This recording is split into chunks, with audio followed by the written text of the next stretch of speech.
नमस्कार। इस व्याख्यान में मैं पर्यावरण भूविज्ञान की प्रमुख अवधारणाओं के संबंध में बताने जा रहा हूँ। इसके पहले यह जानना आवश्यक है कि पर्यावरण भूविज्ञान क्या है।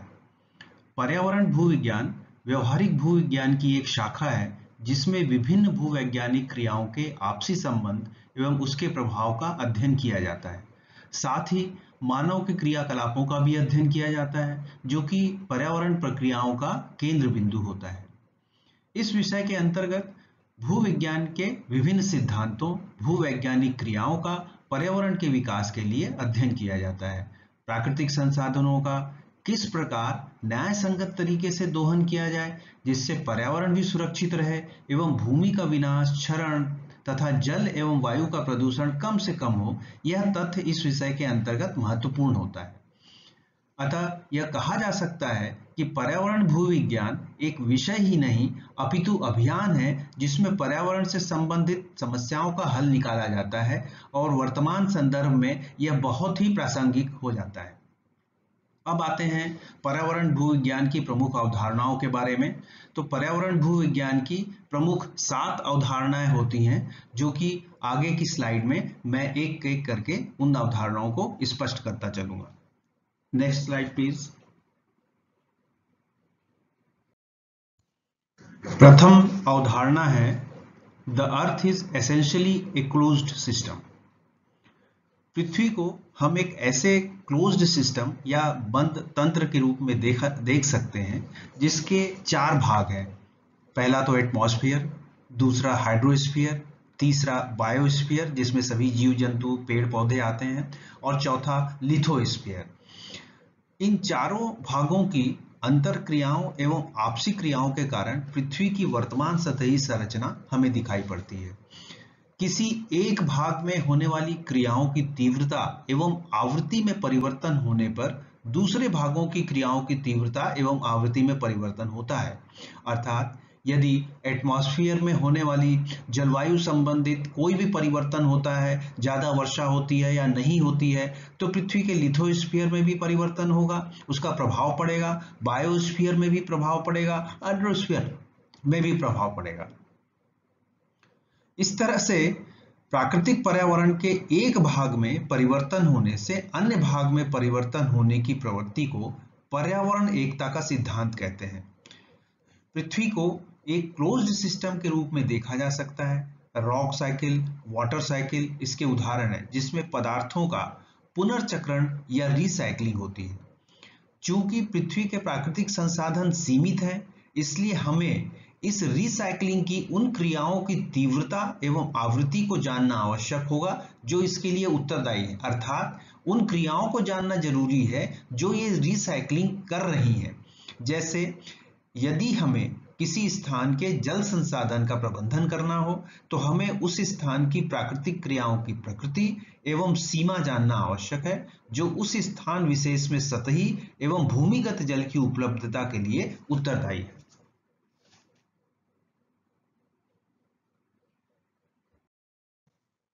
Concept 2.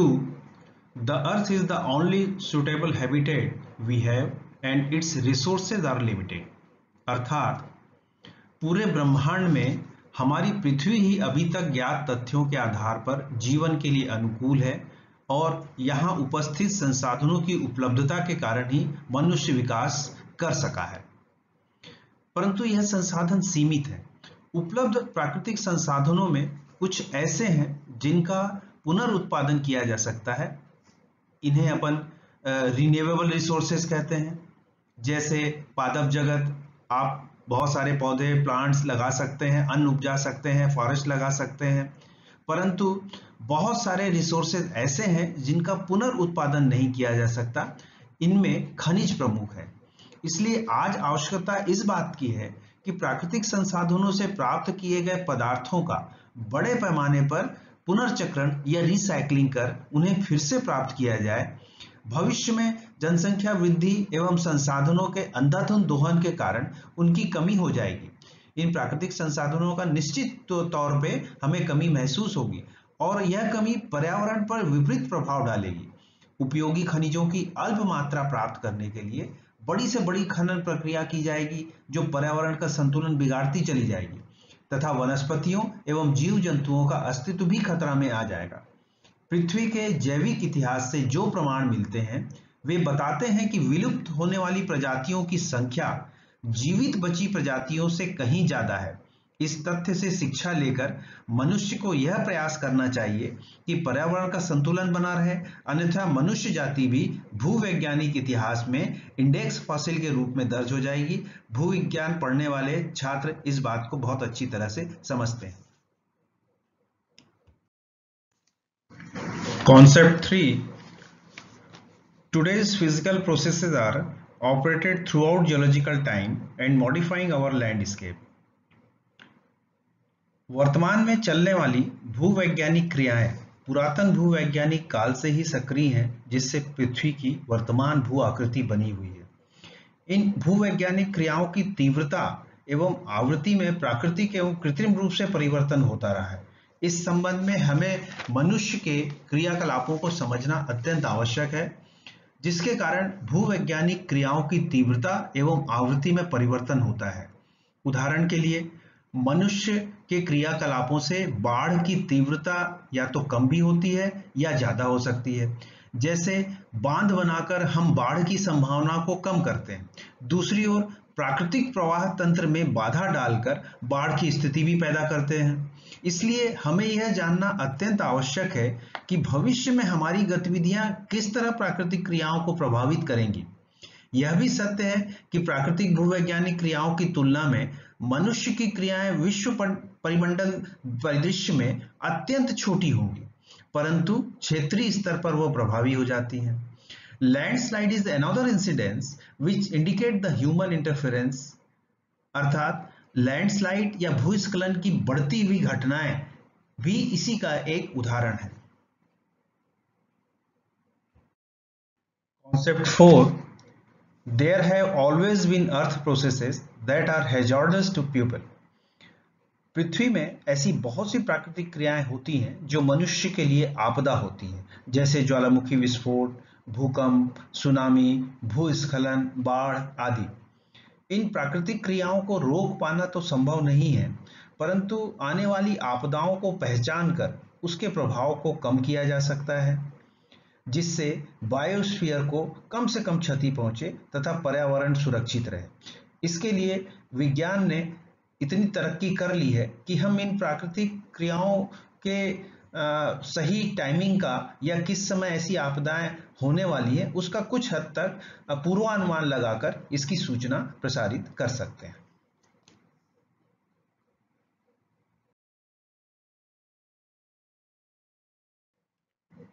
Concept 5. Balance use of natural resources with aesthetic sense. पृथ्वी पर उपलब्ध संसाधनों का जैसे जल, भूमि आदि के उपयोग के लिए ऐसी योजनाएं बनानी चाहिए जिससे आर्थिक विकास भी हो और नैसर्गिक सुंदरता बनी रहे, जिससे उस देश का पर्यटन उद्योग आगे बढ़ता रहे। वर्तमान में नैसर्गिक प्राकृतिक सुंदरता को भी एक संसाधन के रूप में ही माना जाता है। इसलिए किसी भी योजना को विकसित करने में पर्यावरण के इस सिद्धांत को ध्यान में रखना अत्यंत आवश्यक है। विश्व में ऐसे बहुत से देश हैं जिनकी आर्थिक स्थिति पर्यटन पर ही निर्भर है।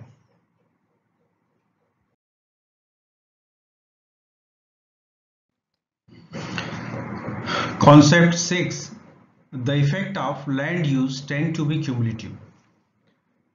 मानव द्वारा भूमि का जिस तरह उपयोग किया जाता रहा है उसका प्रभाव समग्र रूप से आने वाली पीढ़ियों को दिखाई देता है।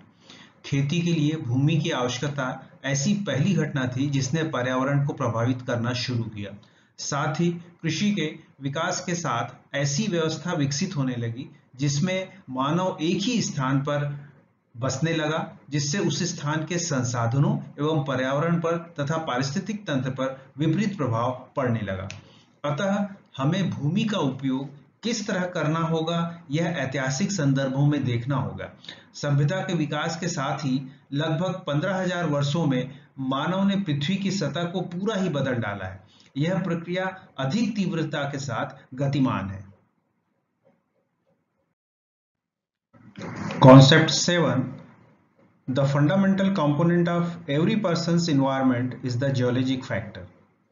यह अंतिम अवधारणा है और इसमें यह बताया गया है कि पर्यावरण को समझने के लिए यह आवश्यक है कि हमें भूविज्ञान एवं दूसरे संबंधित विज्ञान की शाखाओं का ज्ञान आवश्यक है।